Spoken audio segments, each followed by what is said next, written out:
houses don't stay empty. You can board up the windows, chain the doors, even tear the walls down. But if a place remembers you, it will always find a way to call you back. And the house on Willow Lane has been calling me my whole life. I hadn't been back to Willow Lane in years. Not since I was 12. Not since the night my brother disappeared inside that house. Even now, driving past the neighborhood in my rusted old car, I felt the same pressure in my chest I had as a kid. Like the air around that house was heavier, thicker, harder to breathe. People said it was abandoned, but it didn't look that way. The paint was chipped, the porch sagged, and the windows were dark, but there was something alive about it, a hum, faint and steady, like a heartbeat buried in wood and stone. I pulled the car over without even meaning to. My hands trembled on the wheel. Why was I here? Why now? Because last night I heard it again. A voice in my sleep, faint, broken. It said my name. It said, "Come back." The memory of that night when I was 12 came rushing back, uninvited.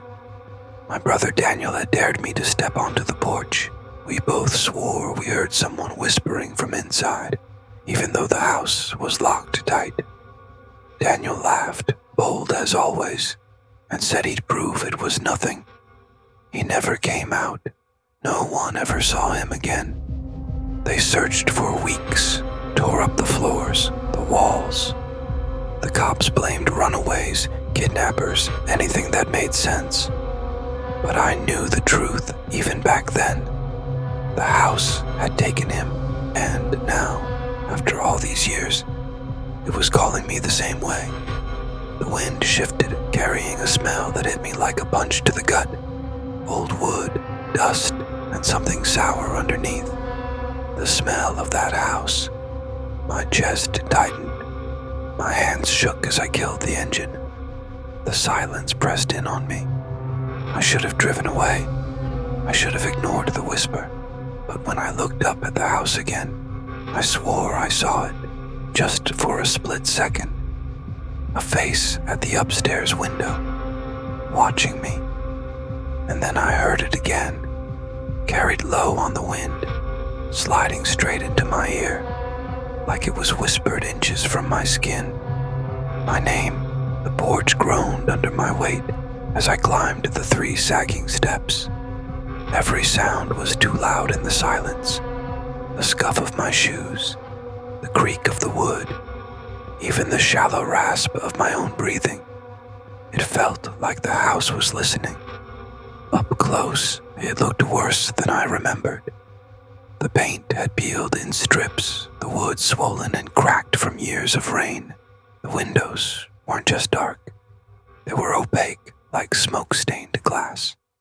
The front door leaned slightly on its hinges, the old brass knob dull with rust. I hadn't touched this door in almost 20 years. And yet, as my hand hovered over the knob, my palm began to sweat. My body remembered what my mind tried to bury. That night, Daniel's laughter echoing as he shoved the door, the whisper that came through the crack before it opened, the way the shadows moved inside like water. I should have turned back. Every muscle in my body screamed at me too. But when the house calls you, you don't really get a choice. The knob turned too easily, as if it had been waiting. The door gave way with a sigh that sounded almost like relief. The smell hit me first. Mold, rotting wood, and something metallic underneath, like rust or dried blood. It was thick, clinging to the back of my throat, making me gag. I raised my flashlight, the weak beam cutting across the foyer. Dust floated in the air, but it didn't drift naturally. It moved like it was being pulled, breathed in and out by something unseen. The wallpaper hung in strips, peeling to reveal splintered wood beneath. An old mirror stood cracked above a small wooden table by the door. My light caught it, and for a heartbeat, I thought I saw Daniel's face in the reflection, smiling, alive, 12 years old, forever. I blinked, and it was gone. Daniel. My voice broke the silence, soft, uncertain. Something answered, not with words, but with footsteps, from upstairs. Slow, deliberate, one step, then another. The wood groaned like it was straining under weight. I froze, every hair on my arms rising. My legs wanted to run, but my heart dragged me forward. I had to know. I moved deeper into the house. The floor sagged beneath me, every step echoing through the empty halls. Family pictures still hung crooked on the walls, faces faded and warped by dampness.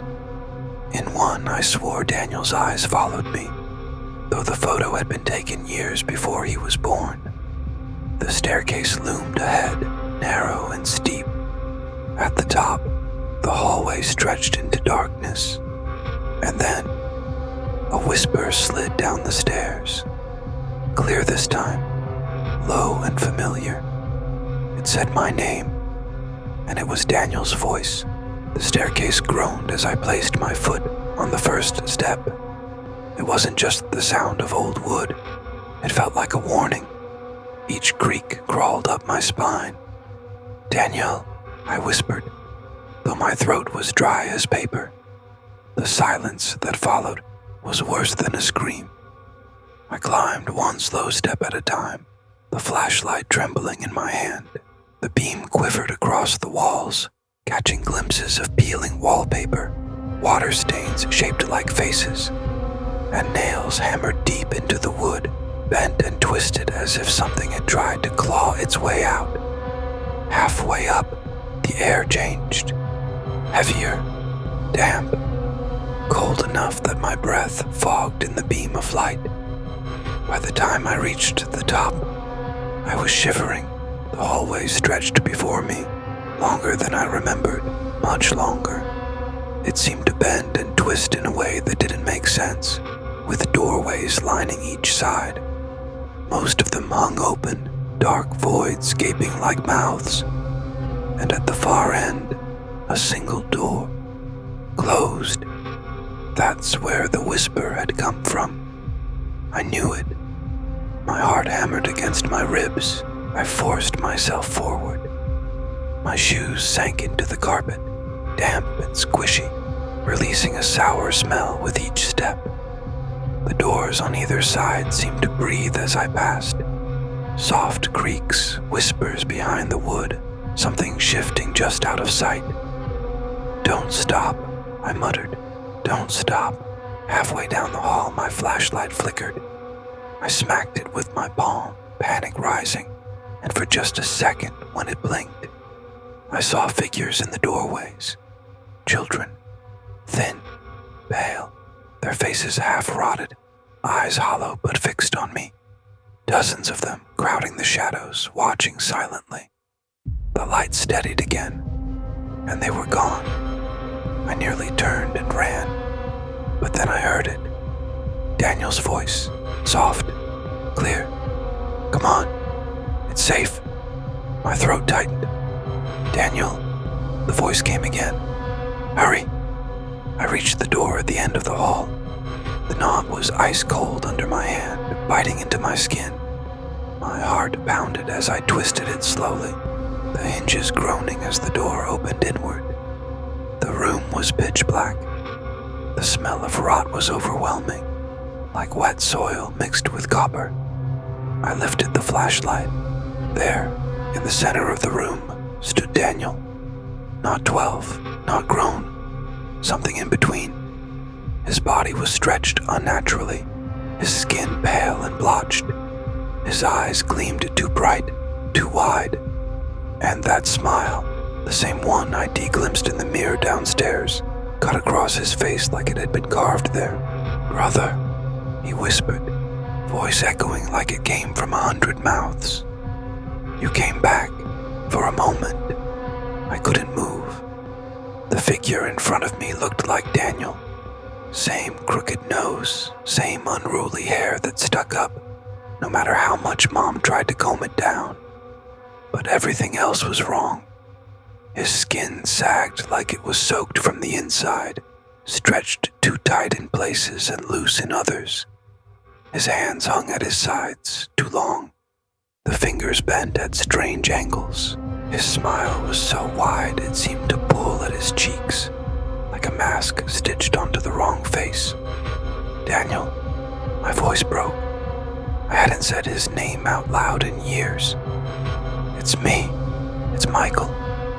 His head twitched, too fast, like a puppet jerked on strings.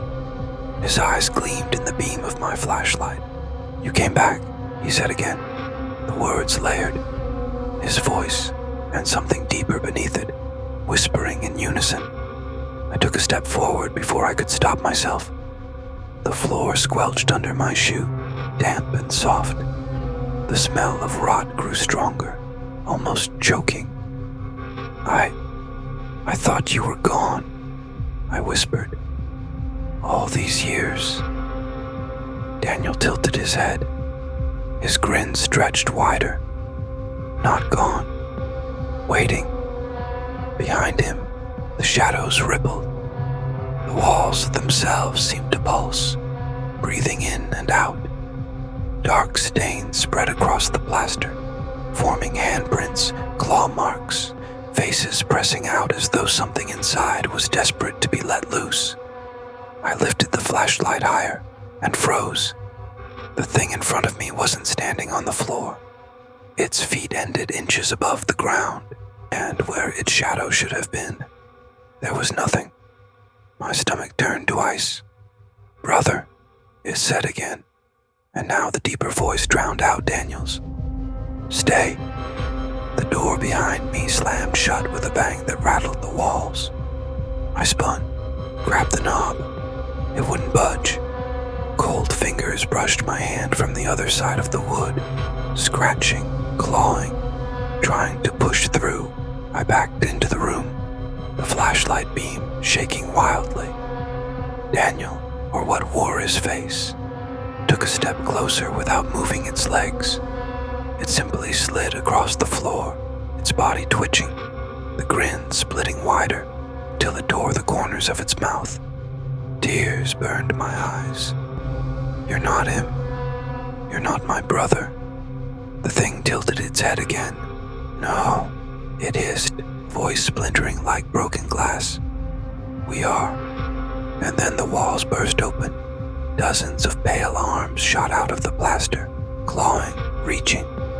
The faces pressed into the walls opened their mouths and screamed in unison, the sound shaking dust from the ceiling. The thing lunged, and I realized, too late, that the house hadn't called me to save Daniel. It had called me to join him. The cellar door groaned as it swung open, revealing a stairwell that seemed to breathe.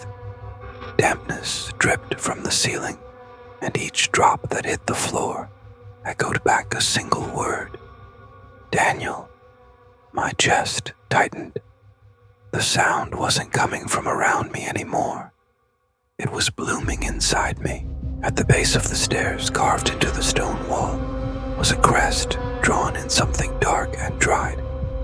Beneath it, words scratched in trembling strokes read, "To answer the call is to belong." I stumbled backward. The wooden door above slammed shut on its own, plunging me deeper into shadow. The cellar quaked. From the walls, pale hands pushed through, reaching, skeletal fingers brushing my skin. They grabbed my arms, my throat, my legs. I thrashed and screamed, but the sound was swallowed whole. Desperate, I yanked a lighter from my pocket and flicked it to life. I pressed the flame against the crest. For a heartbeat, the room shrieked, like the stone itself was alive and in pain. The hands loosened. I bolted up the stairs. But then the house drew a single shuddering breath. The floor split open. I fell into blackness, sinking fast. Above me, the cellar sealed shut, and in the last instant before the dark claimed me, I saw the windows of the house glowing faintly. Faces stared back at me, not strangers. My own face, reflected dozens of times, each one whispering the same word, my name. And then, silence. The house stood waiting, patient as ever, for the next soul foolish enough to answer its call.